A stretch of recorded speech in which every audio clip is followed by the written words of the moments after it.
Ben ritrovati a tutti amici di Radio Rossonera, 11:40 quando iniziamo a registrare questo mattino Milan. Sì, siamo in colpevole ritardo, colpa mia che la sveglia se ne andò.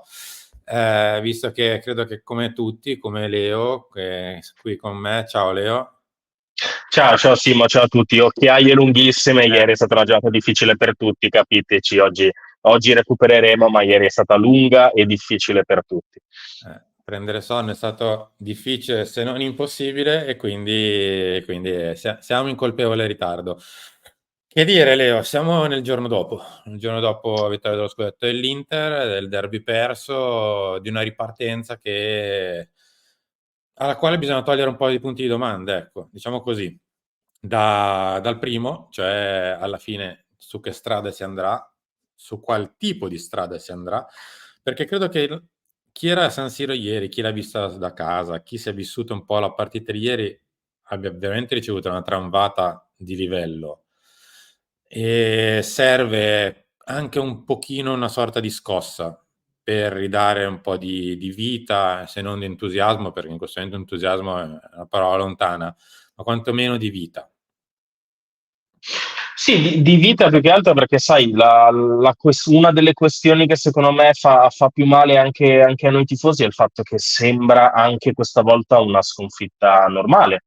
Sembra che il Milan abbia perso una partita di campionato qualsiasi, che va bene, siamo secondi, siamo andati a parlare dopo una partita che ai tifosi lascia degli strascichi non indifferenti, in una partita a suo modo storico, purtroppo per i nostri cugini.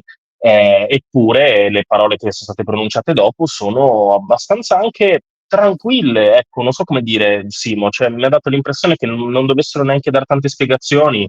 Sì, abbiamo perso, è vero, abbiamo perso 6 derby di fila, è vero, siamo secondi a 17 punti dalla prima, però siamo sempre secondi. Ecco, quello che dicevi tu di scossa, questa scossa, perché il Milan per me non si merita questa cosa qui, non si merita questa situazione qua, e la partita di ieri ne è l'ennesima conferma. Il Milan in 5 giorni ha buttato via quel poco che aveva costruito in una stagione, e resettare e ripartire, che poi resettare dipende dove, dipende quando, dipende cosa. Per me da resettare sicuramente parte tecnica e soprattutto di capire chi deciderà il futuro di questo Milan, perché ieri Giorgio Furlani, dopo la sconfitta, ha di nuovo ribadito il fatto che Stefano Pioli è l'allenatore. Chiaro, sono frasi di circostanza, lo sappiamo tutti, però non mi aspetto frasi di circostanza. Cioè, ieri non c'era nulla di circostanza, cioè, ieri c'era da alzare la voce in tutti i luoghi, per quanto mi riguarda. Eh, Più o meno ripeterò quello che hai detto, ma con una sola differenza, nel senso che al di là di ieri in generale, mi sembra che un po' il Milan, dal punto di vista sportivo, parlo, che sia un po' arrivato a una sorta si è un po' plafonato, nel senso che il Milan è competitivo a questo livello ormai da una, due, forse addirittura già 3 stagioni. Poi a volte con un mercato migliore, a volte con un mercato peggiore, a volte con giocatori che rendono un po' di più, a volte un po' di meno, ma più o meno siamo arrivati a un livello di competitività già da 2 o 3 anni a questa parte e non abbiamo né più fatto il salto finale, diciamo così, per provare a separarci da quello che era la media delle squadre che lottano, tipo separarci tanto da squadre che possono arrivare terze, quarte, quinte, per fare un vuoto e magari poi giocarsi anche l'Europa in maniera diversa. Se vogliamo realmente a fatti essere una squadra che punta a vincere, a fatti, non a parole, a fatti, perché poi le parole le porta via il vento e poi rimangono i fatti, se a fatti lo si vuole essere, bisogna fare un salto in avanti, anche per quanto riguarda il tecnico. E quindi, Leo, le prime caratteristiche non possono essere quelle di un bravo allenatore con i giovani, un bravo allenatore che lavora in gruppo, un bravo allenatore che si fa andare bene un giocatore X piuttosto che Y sul mercato perché è accondiscendente. Insomma, bisogna fare un salto di qualità anche sul mister. Le caratteristiche che hai delineato, Simo, portano un solo nome ed è un nome italiano, tra l'altro un nome che ieri era era a San Siro e si è guardato la partita con una faccia a volte a tratti anche un po' schifata, permettetemi il termine, è stato beccato, è stato fotografato, sono dei fotogrammi di Antonio Conte un po' perplesso, tutto il resto In tutto il Cosa? Bailam. Me l'ero perso in tutto il Bailam. Sì, sì, sì, sì, ma oggi poi la mostreremo durante tutti gli altri programmi di Radio Rossonera. Riporta tutto a un solo nome, chiaramente. Il resto è un qualcosa che non va bene per quelle che sono, secondo me, le ambizioni che dovrebbe avere il Milan. Il problema, Simo, qual è? È che secondo me non tutti in società hanno le stesse ambizioni che vorremmo avere noi. Tanti invece si parla adesso, anche ieri sera si è parlato stamattina, no, ma il profilo non deve essere un accentratore.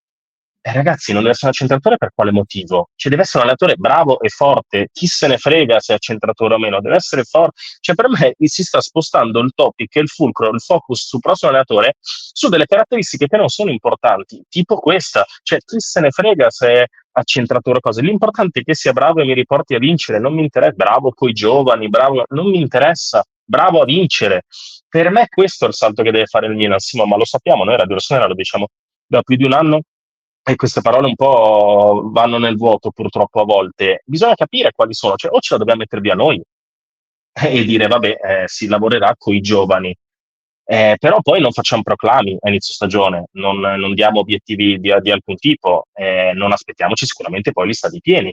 E quindi c'è questa, chiamiamola dicotomia, questo scollamento, questa divisione tra quello che in questo momento sembra volere la società e quello che necessita la squadra, perché poi ieri la squadra ha avuto una reazione nervosa, ma alla fine è soprattutto dovuta più che altro, secondo me, a un senso di impotenza. È questo che Milan deve togliere per me nel derby. Serve un allenatore che gli dica: ragazzi, il derby si può vincere, non si perde sempre. Il derby, anzi, si deve vincere e bisogna trovare le contromisure. Ieri si è provato Simo tatticamente a fare qualcosa del genere, però a me ha dato l'impressione che nemmeno loro fossero convinti, nemmeno lo stesso Pioli. Sì, beh, stavolta abbiamo giocato un pelo meglio. Ragazzi, giocato un pelo meglio, perso il sesto derby di fila, record negativo nella storia del Milan, eccetera, eccetera. Cosa mi significa abbiamo tatticamente non sono deluso?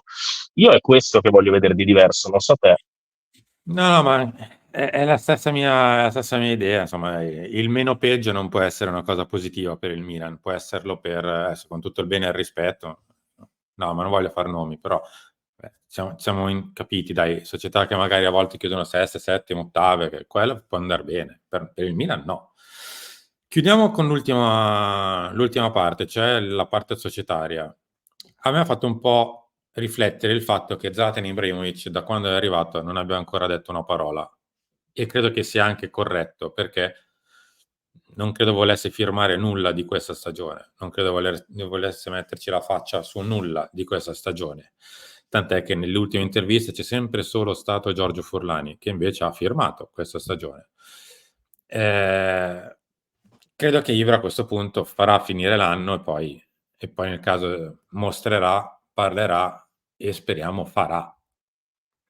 E soprattutto farà, perché come dici tu, siamo un po' tutti, tra virgolette, spaesati per quanto riguarda appunto il nuovo ruolo di Ibra, che viene sì ribadito da Giorgio Furlani, sì ribadito da Gerry Cardinale, però poi nei fatti ancora non si vede nulla di tutto ciò. Il gruppo di lavoro per me è una cosa che non, cioè, è di facciata, è qualcosa che secondo me non può esistere, o se esiste è un dramma, perché gruppo di lavoro, tre persone così diverse, cioè Giorgio Furlani e Zlatan Ibrahimovic, penso che, dico che siano gli antipodi, però quasi. Per me uno dei grandi temi del Milan nella prossima stagione è capire chi prenderà le decisioni, perché è abbastanza evidente che ci siano anche qui due teste diverse, due o tre teste diverse. Spero che Zlatan Ibrahimovic possa prendere, tra virgolette, il sopravvento e decidere lui, perché io sono abbastanza convinto che non voglia vedere questa cosa, che non gli piaccia vedere questo Milan e che se non sta parlando o non può parlare oppure sta aspettando il momento giusto. Però il momento giusto quando arriva, Simo, perché è anche questo che io voglio Arriverà. capire. Arriverà e speriamo che prenda le decisioni, perché per me è l'unico che può fare la scelta, chiamiamola forte, la scelta quella ambiziosa, è lui, perché per il resto abbiamo sempre capito, no? Anche quest'anno si parla di mercato, eccetera, non faremo acquisti da 60-70, eccetera, eccetera.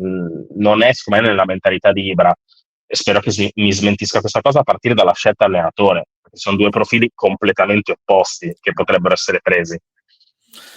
Leo, grazie. Noi ci ritroviamo nel corso della giornata, tra poco in realtà, visto che siamo in ritardissimo con lunch, ci ritroviamo alle 16 col talk, ci ritroveremo stasera con Carlo Peregatti, insomma, classico palinsesto, purtroppo.